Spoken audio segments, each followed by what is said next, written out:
Who's better? Nobody!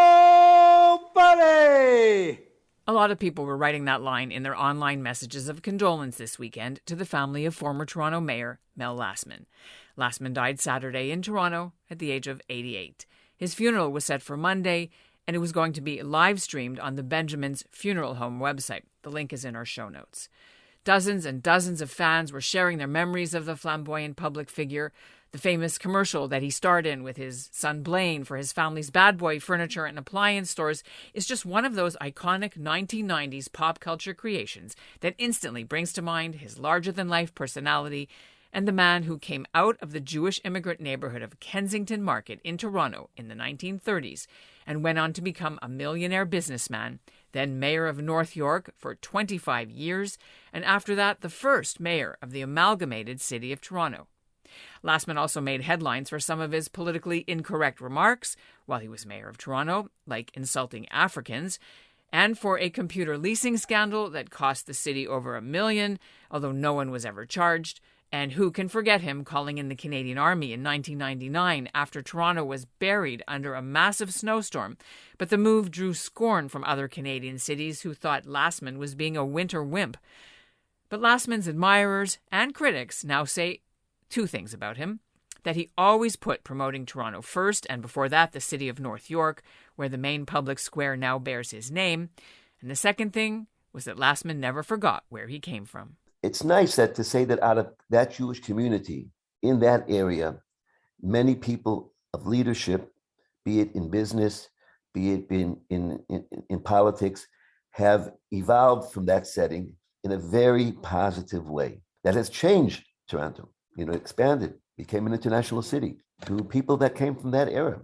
And he's an example of that. He was a very, very good mayor. He was a good leader. He was an excellent retail politician, and he was a true salesman. He really was committed to selling Toronto. I'm Ellen Besner, and this is what Jewish Canada sounds like for Monday, December the 13th, 2021.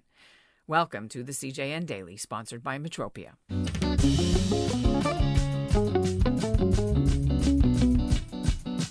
Mel Lastman's been out of the public eye for the last couple of years as his health declined, particularly after the loss of his wife Marilyn in 2020. But he left his mark on Toronto with his 30-year-long political career, bookended before and after by his business success. After he left politics in 2003, Lastman rejoined his appliance and furniture company, now run by his son Blaine and a granddaughter, and he was the one that came up with the famous slogan, "Nobody." Coming up, we'll hear from three people who knew him well: journalist Sue-Ann Levy, retired city councillor Norman Gardner, and from Rabbi Shmuel Spero of the Anshei Minsk synagogue in Kensington Market, where Lastman had his bar mitzvah. But first, here's what's making news elsewhere in Canada right now. Bonjour, ici c'est Marcy Grossman. I'm Marcy Grossman in Abu Dhabi, and this is what Jewish Canada sounds like. The school board in Edmonton will not be giving students a day off for Yom Kippur next year, despite a push by several community groups to make the school year more reflective of the diversity of Edmonton's population. The school board did vote to add 2 new holidays to the official calendar, one being Diwali and the other being the National Day for Truth and Reconciliation. Some groups had asked for Yom Kippur to also be an official day off, as well as Eid and another holiday for Sikhs. The board says it's taking baby steps towards engaging the community, so it's issued a calendar in the meantime which shows all the faith days each month, not just the Christian ones as it used to have, so teachers don't schedule exams or field trips around important religious dates of other faiths. The Jewish community in Edmonton says it wasn't really looking to get Yom Kippur as an official holiday, but welcomes the more representative calendar.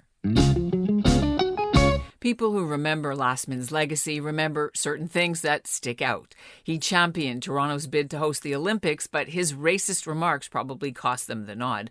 When he was asked whether he would go to Kenya in 2001 for the bid meetings, he replied that he was afraid he might likely be boiled in a pot by African cannibals. He's also thought to have fathered 2 other sons out of wedlock, and he went public with the affair, saying he'd settled out of court with their mother.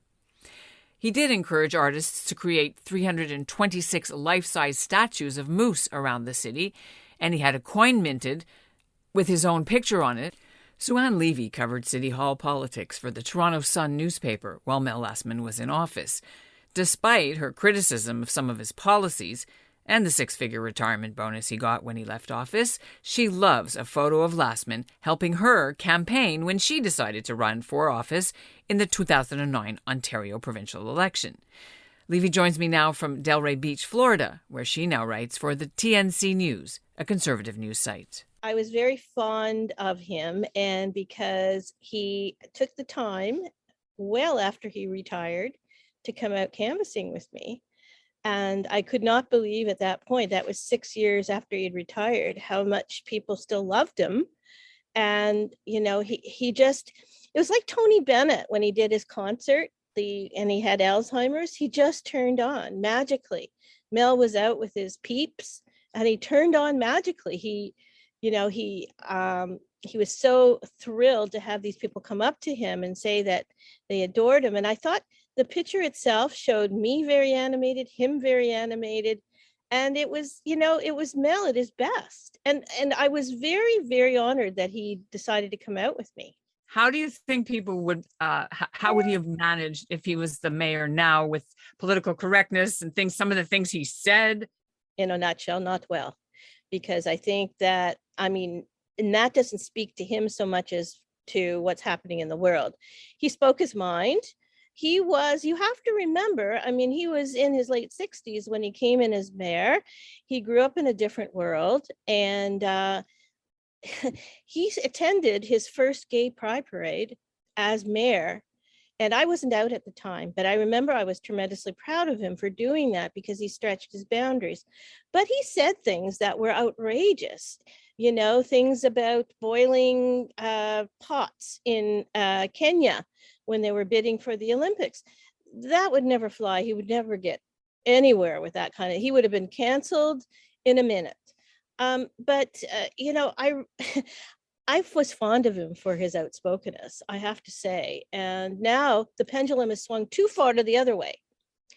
He embarrassed people. Sometimes he embarrassed the people who worked for him. But, you always knew it was on his mind. I have to tell you, now you can't say a word. So I just wrote a tribute to him, wrote about all this stuff came back, all these crazy schemes he was involved with. And there were some crazy things that went on, like when he went on CNN during SARS and said he was very upset that the WHO had banned people from, or issued a travel advisory that people shouldn't come to Toronto. And he said, who the heck is the WHO? The WHO, right. Yeah. Now, he wasn't the first Jewish mayor, but he was Jewish. Right. Do you know if he suffered from or was the target of anti-Semitism? Yes. And I think from the media, in fact, I think that nobody really, in the end, thought about him as a Jewish mayor. They thought of him as a competent mayor. I think they more focused on his achievements and the fact that he was a salesman. So are you doing anything to lobby for some kind of public naming or a statue or any, do you know if anything's being done about it or it's too early maybe? It's too early, but there is Mel Lastman Square, which will always be, his square. And I have to tell you, it was very fitting that we had a pro-Israel rally there a couple of months ago. So, that will always be uniquely Mel. As to other things, I have no idea. I think we need to name a moose in honor of Mel somewhere in Toronto. That would be, he'd be looking down and saying, that's my moose. Rabbi Shmuel Spero is the spiritual leader of the Anshei Minsk synagogue. It's located in the Kensington Market area where Mel Lastman grew up. Although the Lastmans moved up in the world and moved to better neighborhoods, the mayor regularly would come back to worship. I became rabbi in the late 80s, and I knew about Mel, and then we had a fire at the synagogue. That was in 2001. He was very involved. Like he came to the synagogue. There was an arson attack on the synagogue, and he was very present. I have pictures of him with the interviews, and of course, he made it very clear that he wants to be there, for us, and whatever help the help be provided. Let's put it that way. And actually, and before that, there was when he became mayor downtown, and it was interesting. We had a mincha marav every day at the shul, and when he had yard site, he then would call me in advance and tell me he has yard site. He's coming to mincha marav, and then he'd say, "I want to put on a nice spread, like a little. They call it a kiddush," and he consistently did that. And when he would come, he would spend time. He wouldn't just come and rush out, but he would spend time and schmooze about his growing up in that area. Because Mr. Lastman even had his bar mitzvah in the Minsk shul. I think even his ofruf was at the shul. So I mean, we were all proud that his roots were in Kensington Market. His roots were in the Anshei Minsk, and was an example of the immigrants to Toronto, the Jewish immigrants who really received, and in their growing up in Toronto, had a great love for the city and really gave back. Norman Gardner was a city councillor from the same area, North York, in the late 1970s, and he spent years at the helm of the city's police commission, and he even ran several times unsuccessfully for mayor after Lastman left. He knew Lastman well. He even socialized with him, although they didn't always see eye to eye. People who may not know what North York looked like before the way it looks now, what influence, what impact physically, geographically, architecturally did Mayor Lastman have on the city, especially North York? The Lastman did want to have a downtown in North York. We were trying to develop one in North York because there was a lot of money coming into at the time into Canada, and particularly Toronto and North York, because people wanted to safeguard their funding or their funds. So a lot of money was coming in from Asia in particular. And originally we wanted to have a 50-50 split in terms of commercial development and the residential development, but the market forces drove more for condominium development than it was for commercial development, of which there are now more than 100, fair-sized condominium buildings in the Yonge Street corridor. And for Mel Lastman Square? Yeah, well, we wanted to develop a parkland or community setting in the city, in the civic square, and consequently, it wound up developing into what we see today with the amphitheater setting, with the skating rink, and there were quite a few events that wound up coming there. Now it was interesting how the name Mel Lastman Square got developed, because we were searching for a name, and then one of Mel's nemesis on council jokingly said, "Well, why don't you name it Mel Lastman Square?" And everybody said, "Okay, that's a great idea." And much to the nemesis' frustration, that became the name of the square. So that is the background for the name. And as far as the calling in the army, do you think that in today's modern age that he would have been vindicated? Absolutely. It was a terrible storm, because I know at the time I got invited to a community meeting by Councillor Nunziata out in the Eglinton Kiel area, and I wound up going out there, and then actually joining one of the staff sergeants in the area of visiting some of the stores on Eglinton Avenue in that particular area. And it was like freezing, and some of the streets, you couldn't navigate some of those streets. Ambulances couldn't go there, but the multi-wheeled vehicles that the Army had could. And so the media tried to make it look like it was a foolish thing to do, but actually it was a life-saving thing to do. It was a great idea. It came to him in a moment. Why don't we bring in the Army, to help out? And now we see the Army has gone into long-term nursing homes. The Army is dealing with flood situations. So what should people know who don't know anything about Mel Lastman? Because he's been out of sort of the public life for a while, and young people may not know who he was. What should they know? What kind of person he was, and what did he do for Toronto? Well, he wasn't the normal politician. Let's put it that way. He was a flamboyant individual, a self-made man. He cared a lot about people. He wanted to be loved. I mean, when you're in politics, you always want to be loved.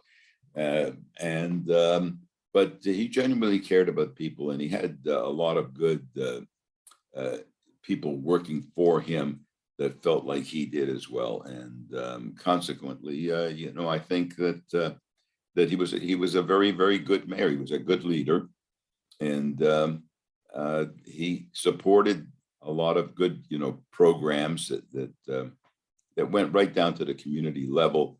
We built community centers. We went out and looked to help people who are in the disadvantaged sector of the community. And I give him a lot of praise because his heart was in the right place. And as long as you act in good faith and you do things your desire is to do good things for the public, then you deserve support. And that's what Jewish Canada sounds like for this episode of the CJN Daily, sponsored by Metropia. Integrity, community, quality, and customer care. Today's listener shout-out goes to Sandra Sterling of Montreal. She really liked the episode we did with Professor Ruth Weiss about too many Holocaust museums. And we'll end the episode with this clip of the late Mel Lastman being interviewed about one of his favorite stunts for Bad Boy, which was selling refrigerators to people in the Arctic in the 1960s. I was flying over the Arctic, and I look down and I see all this ice and snow, and I figure, that's a terrific idea. Nobody ever sold a refrigerator. It went into the Guinness Book of Records. Nobody ever sold a refrigerator to the Eskimos and gone there to do it. And we took it down there, and he gave me 2 dead fish and a fur.